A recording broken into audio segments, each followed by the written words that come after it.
वाले हैं। देखिए जो क्लास 12 का जो पहला चैप्टर है आपका वो है जनन यानी कि रिप्रोडक्शन। तो पहले चैप्टर से हम स्टार्ट करते हैं। तो पहला चैप्टर स्टार्ट करने से पहले जो है आप लोगों को हम कुछ बायोलॉजी के बारे में बेसिक चीज़ें बताएंगे जो सभी के लिए जो है जानना बेहद ज़रूरी होता है, क्योंकि जो भी चैप्टर आप पहले पढ़ते हैं उसके बारे में बेसिक चीज़ें थोड़ा सा जानना जो है बहुत ज़रूरी होता है। तो हम जो है आप लोगों को पहले बेसिक चीज़ें बताएंगे बायोलॉजी के बारे में। बायोलॉजी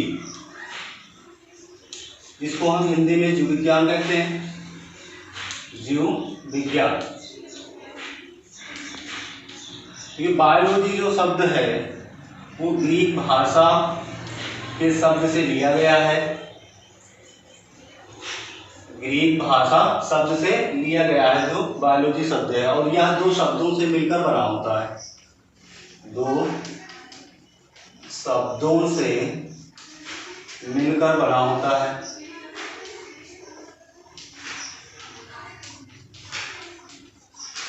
यह दो शब्दों से मिलकर बना होता है। देखिए इसमें पहला है बायो, मतलब होता है लिविंग। बायो मतलब होता है लिविंग, जिसको हम सजीव कहते हैं। दूसरा हो स्टडी यानी कि अध्ययन करना। लॉजी, दूसरा है लॉजी जिसका मतलब होता है स्टडी यानी कि अध्ययन करना। अध्ययन करना, ठीक है। तो हम कह सकते हैं कि स्टडी ऑफ जो है लिविंग, ठीक है, स्टडी ऑफ लिविंग यानी सजीवों का अध्ययन करना। सजीवों का अध्ययन करना। अगर हम बायोलॉजी की परिभाषा अगर निकालना चाहें कि जीव विज्ञान की परिभाषा क्या होती है या जीव विज्ञान किसे कहते हैं, ठीक है, तो सजीवों का अध्ययन करना ही क्या कहलाता है, जीव विज्ञान कहलाता है। या आप दूसरी तरीके से भी इसकी परिभाषा दे सकते हैं कि जीव विज्ञान विज्ञान की ऐसी शाखा है जिसके अंतर्गत जो है सजीवों का अध्ययन किया जाता है। जिसके अंतर्गत सजीवों का अध्ययन किया जाता है जीव विज्ञान कहलाता है, ठीक है।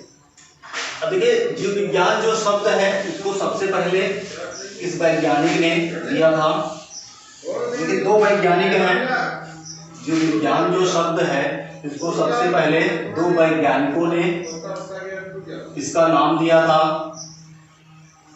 दो वैज्ञानिक ने सबसे पहले जीव विज्ञान शब्द का नाम दिया। जीव विज्ञान शब्द का नाम दिया था। वो दो वैज्ञानिक हैं, लैमार्क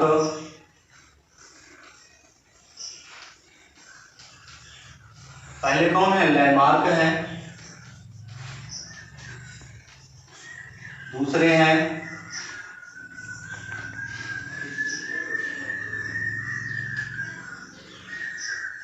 ट्रेवीरेनस।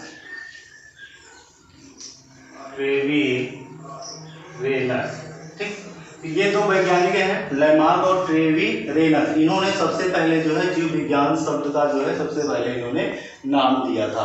सबसे पहले इन्होंने ही कहा था जीव विज्ञान, ठीक है, जीव विज्ञान का नामकरण किया था लैमार्क और ट्रेवीरेनस ने, ठीक। अब देखिए इसके बाद हम समझते हैं कि कोई भी जो है ऑर्गेनिज्म, कोई भी जीव जो है कैसे उसको जो है हम जीव कहते हैं कि वो जो है कि लिविंग है यानी सजीव है। तो देखिए उसमें जो है रिस्पायरेशन की क्रिया होनी चाहिए, या हम कह सकते हैं श्वसन की क्रिया होनी चाहिए। श्वसन की क्रिया, पाचन की क्रिया होनी चाहिए, उत्सर्जन की क्रिया होनी चाहिए, पोषण की क्रिया होनी चाहिए, ठीक, इत्यादि, ठीक है। ये सारी क्रियाएं जिस भी ऑर्गेनिज्म में होता है, जिस भी जीव में होता है उसको हम सजीव कहते हैं। उसको हम क्या कहते हैं कि वो जीव जो है वो कैसा है, सजीव है। और जिनमें ये सारी क्रियाएं नहीं होती हैं ठीक है, वो कैसा होता है, नॉन लिविंग होता है, निर्जीव होता है। ठीक है, वो सारी क्रियाएं जो है निर्जीव में आती हैं। ठीक, देखिए तो लिविंग के अंतर्गत हम, लिविंग यानी कि सजीव के अंतर्गत हम बायोलॉजी पढ़ते हैं। सजीव के अंतर्गत बायोलॉजी का अध्ययन किया करते हैं। और नॉन लिविंग जो है, नॉन लिविंग यानी कि निर्जीव के अंतर्गत, निर्जीव के अंतर्गत जैसे कि हम केमिस्ट्री पढ़ते हैं, केमिस्ट्री हो गया यानी कि रसायन विज्ञान, रसायन विज्ञान। फिजिक्स हो गया यानी कि भौतिक विज्ञान। ठीक, तो ये सारे नॉन लिविंग के अंतर्गत हम इनमें जो है इसका अध्ययन करते हैं, लेकिन केवल लिविंग के बारे में हम जो है बायोलॉजी का अध्ययन करते हैं। ठीक है, तो अब देखते हैं कि बायोलॉजी की कितनी ब्रांचें होती हैं, कितनी इसकी शाखाएं हैं बायोलॉजी की। जीव विज्ञान की शाखाएं, जीव विज्ञान की शाखाएं।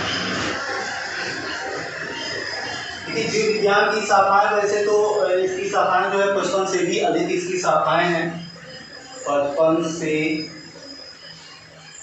अधिक इसकी शाखाएं हैं। लेकिन जो हमारे सिलेबस में, जो हमारे कोर्स में है, वो 2 शाखाओं के बारे में बताया गया है जिनके बारे में हमको अध्ययन करना है। वो 2 शाखाएं हैं। जीव विज्ञान की जो है मुख्यतः कितनी 2 शाखाएं होती हैं, मेन जो ब्रांचें होती हैं वो 2 होती हैं। पहला है बॉटनी,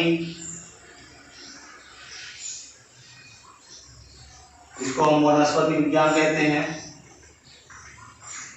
वनस्पति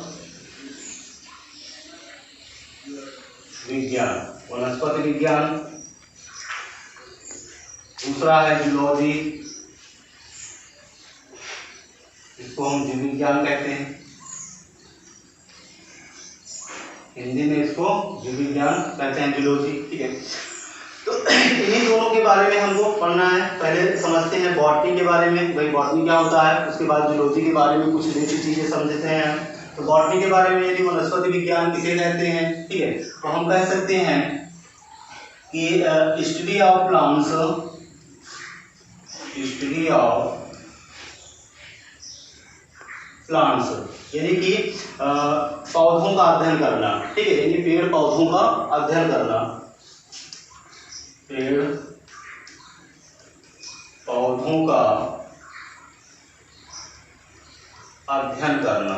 ठीक है, लेकिन पेड़ पौधों का अध्ययन करना क्या कहलाता है, वनस्पति विज्ञान कहलाता है। यानी कि इसमें केवल जो है पेड़ पौधों का अध्ययन करते हैं बॉटनी के अंतर्गत। ठीक है, अगर हम इसके जो है फादर की बात करें, भाई बॉटनी के यानी वनस्पति विज्ञान के फादर कौन है, यानी वनस्पति विज्ञान के जनक इनको माना गया है। तो वनस्पति विज्ञान के जो जनक हैं, अगर जनक की बात करें कि वनस्पति विज्ञान के जनक कौन है, तो थियोफ्रास्टस को माना गया, थियोफ्रास्टस।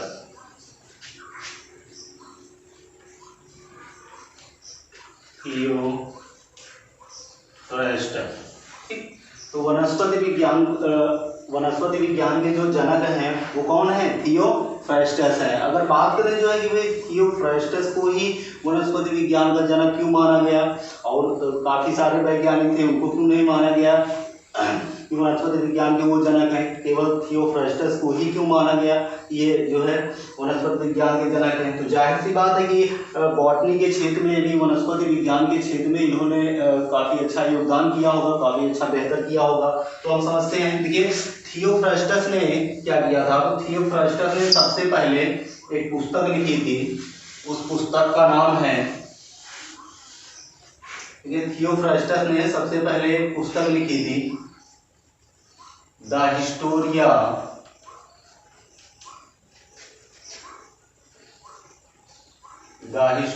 Of plantarum. ठीक, तो ये इनकी पुस्तक का नाम था, यानी थियोफ्रास्टस ने सबसे पहले एक पुस्तक लिखी थी। उस पुस्तक का नाम है द हिस्टोरिया ऑफ प्लांटेरम। ठीक है, ये पुस्तक का नाम है। इसमें उन्होंने जो है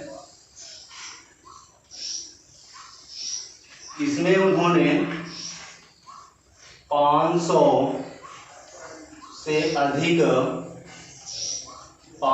से अधिक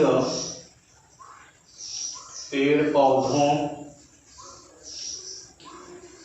जीव वैज्ञानिक नाम, पेड़ पौधों के वनस्पति वैज्ञानिक नाम, वनस्पति वैज्ञानिक नाम। ठीक है, तो देखिए द हिस्टोरिया ऑफ प्लांटेरम पुस्तक में जो है थियोफ्रास्टस ने 500 से भी अधिक पेड़ पौधों का अध्ययन किया, 500 से भी अधिक पेड़ पौधों का अध्ययन किया और उनके वनस्पति वैज्ञानिक नाम, ठीक है, और उनके कैरेक्टर के बारे में उन्होंने जो है, उनके लक्षण के बारे में उन्होंने जो है इस पुस्तक में जो है बताया, इस पुस्तक में जो है उन्होंने बताया। ठीक है, तो उस समय जो है जब इन्होंने ये पुस्तक जो है लिखी थी, तो उस समय जो है काफ़ी अधिक चर्चा में भी रही थी, क्योंकि इसके पहले जो है कोई भी वैज्ञानिक जो है इतना बड़ा योगदान जो है वनस्पति क्षेत्र में नहीं दिया था। ठीक है, तो इसलिए जो है थियोफ्रास्टस को जो है यानी वनस्पति विज्ञान का जनक माना गया। ठीक है, क्योंकि इन्होंने 500 से भी अधिक पेड़ पौधों के जो है के बारे में अध्ययन किया था और उनके वनस्पति वैज्ञानिक नाम दिए थे। ठीक है, अब बात करते हैं जूलॉजी के बारे में।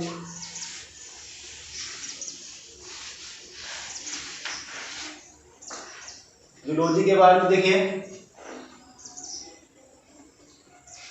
जूलॉजी यानी कि ये भी जो है ग्रीक भाषा शब्द से लिया गया है, ग्रीक भाषा शब्द से लिया गया है। यह भी जो है दो शब्दों से मिलकर बना होता है, दो शब्दों से मिलकर बना होता है। ठीक है, पहला है जू। ठीक है, तो जू का मतलब होता है एनिमल्स, एनिमल्स। ठीक है, और दूसरा क्या है लॉजी। जैसे लॉजी जो शब्द है, अगर आपको कहीं पर भी लॉजी शब्द मिल जाता है तो उसका मतलब ये होता है स्टडी यानी कि अध्ययन करना, स्टडी यानी कि अध्ययन करना। ठीक है, तो आप कह सकते हैं कि यानी कि study of animals, study of animals यानी कि जंतुओं का अध्ययन करना, जंतुओं का अध्ययन करना, जंतुओं का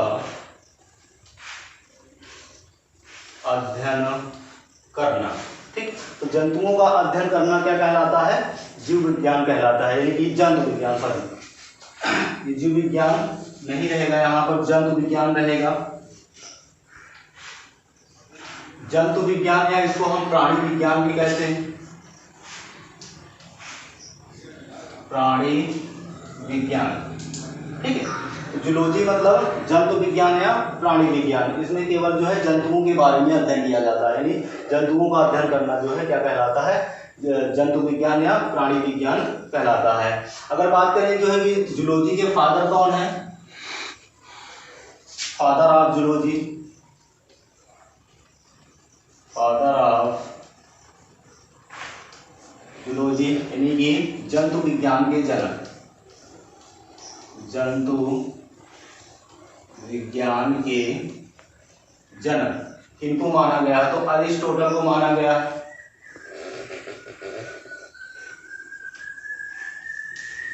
अरिस्टोटल, इंग्लिश में अरिस्टोटल लिखा जाता है, हिंदी में इसको अरस्तु कहा जाता है, अरस्तु। ठीक है, तो फादर ऑफ जूलॉजी यानी कि जंतु विज्ञान के जो जनक हैं कौन है? अरस्तु हैं, यानी कि अरिस्टोटल यानी अरस्तु को माना गया है। अगर बात करें भाई कि इन्हीं को क्यों माना गया जंतु विज्ञान के जनक जो है, इन्हीं को ही, अरस्तु को ही क्यों माना गया? तो जाहिर सी बात है इन्होंने भी कुछ अच्छा जो है योगदान किया होगा जंतुओं के क्षेत्र में। तो इन्होंने भी, देखिए अरस्तु ने भी सबसे पहले एक पुस्तक लिखी थी, the Historia of Animalia, Animalia, Animalium. ठीक है, तो द हिस्टोरिया ऑफ एनिमेलियम इन्होंने सबसे पहले पुस्तक लिखी थी और इस पुस्तक में इन्होंने जो है 500 जंतुओं के वैज्ञानिक नाम दिए थे। 500 जंतुओं के वैज्ञानिक नाम और उसके स्वभाव लक्षण के बारे में, 500 जंतुओं के बारे में उन्होंने अध्ययन किया था और उनका जंतु वैज्ञानिक नाम उन्होंने दिया था। उसके स्वभाव लक्षण के बारे में, कैरेक्टर के बारे में उन्होंने इस पुस्तक में जो है वर्णन किया था। इसलिए जो है इनको जो है जंतु विज्ञान का जनक माना जाता है। ठीक है, देखिए अब बात करें हम जो बायोलॉजी शब्द है, बायोलॉजी यानी जीव विज्ञान। देखिए वनस्पति विज्ञान के तो जनक जो है थियोफ्रास्टस को माना गया। वनस्पति विज्ञान के जनक कौन है? थियोफ्रास्टस हैं। जंतु विज्ञान के जनक या प्राणी विज्ञान के जनक इनको माना गया, अरस्तु को माना गया। अगर बात करें जो है कि भाई ये बॉटनी और जूलॉजी ये दोनों किसका ब्रांच है? तो जीव विज्ञान का है। तो जीव विज्ञान का जनक किनको माना गया है, यानी कि जीव विज्ञान का जनक किनको माना गया? तो जीव विज्ञान का जो जनक माना गया वो अरस्तु को ही माना गया, अरिस्टोटल को। ठीक है, जीव विज्ञान का जनक अरस्तु को ही माना गया। ठीक है, अब ऐसा क्यों जो है, देखिए वैज्ञानिकों के अनुसार ये था कि जंतुओं के बारे में जो है अध्ययन करना जो है थोड़ा सा क्या था, डिफिकल्ट था, कठिन था। जंतुओं के बारे में अध्ययन करना वो क्या था, कठिन था, क्योंकि पेड़ पौधों के बारे में अध्ययन करना थोड़ा सा इजी था। इस कारण जो है वैज्ञानिकों ने क्या किया जो है कि अरस्तु को ही जो है जीव विज्ञान का जनक मान लिया गया। ठीक है, तो ये कुछ बेसिक पॉइंट्स था जीव विज्ञान के बारे में जो कि जानना आप लोगों के लिए बहुत ज़रूरी है। जो भी छात्र जो है, छात्राएं जो विज्ञान पढ़ रहे हैं, तो इनके बारे में जो है जानना बहुत ज़रूरी है। अब इसके बाद देखते हैं हम चैप्टर फर्स्ट, जनन यानी कि रिप्रोडक्शन। ठीक है, तो इसमें देखिए 4 पार्ट में हमको पढ़ना है जनन के बारे में। पहला है जीवों में जनन, जीवों में जनन। दूसरा है पुष्पीय पौधों में लैंगिक जनन।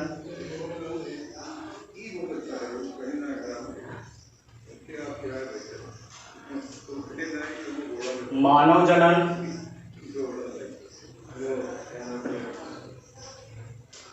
और चौथा है जनन स्वास्थ्य।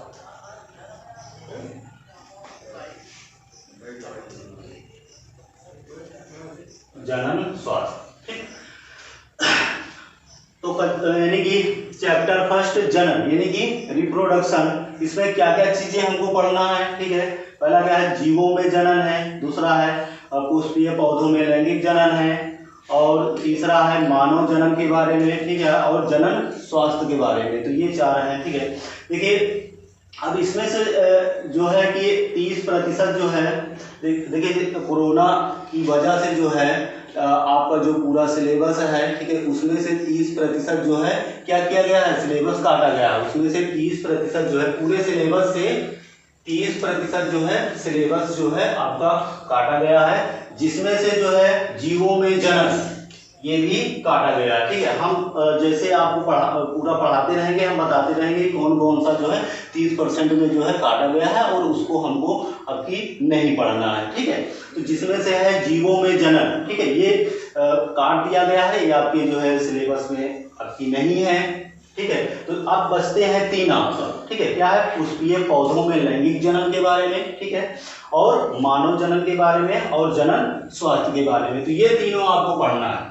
ठीक है, इन्हीं तीनों को आपको पढ़ना है और जीवों में जनन इसको नहीं पढ़ना है आप लोगों को।